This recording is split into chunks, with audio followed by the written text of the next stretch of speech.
Mr. Chairman, thank you. I wonder if you could, kind of a three-parter here, but all related. Um, would you comment on the current level of the 10-year yield and some other long rates out there, whether or not you think they would have a negative effect on the economy? And if not, is there a level that would give you concern?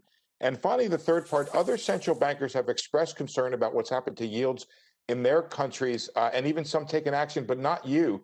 Could you give us your general idea or orientation towards the idea of coming into the market and affecting a particular tenor of the bond market? Do you like that idea? Do you not like it? Is it at the top of your toolbox, or is it something that you think is at the bottom of the toolbox?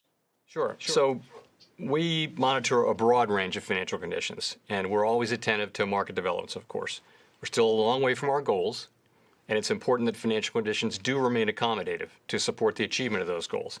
And if you look at various indexes of financial conditions, what you'll see is that they generally do show financial conditions overall to be highly accommodative, and that is appropriate. So that's how we look at it.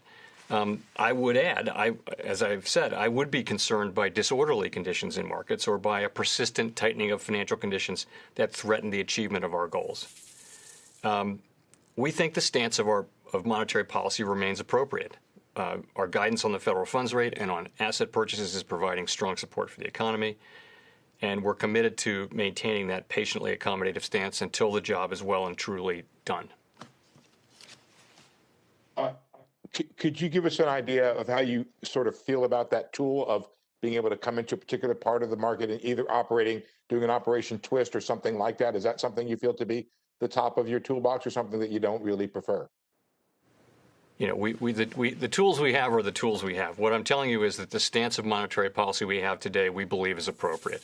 We think that our asset purchases in their current form, which is to say, you know, across the curve, 80 billion in treasuries, 40 billion in mortgage-backed securities on net, we think that that's the right place for our asset purchases. Now, we can change them, of course, in a number of different dimensions, should we deem that that's appropriate. But for now, we think that our policy stance on that is appropriate. Shepard Smith here. Thanks for watching CNBC on YouTube.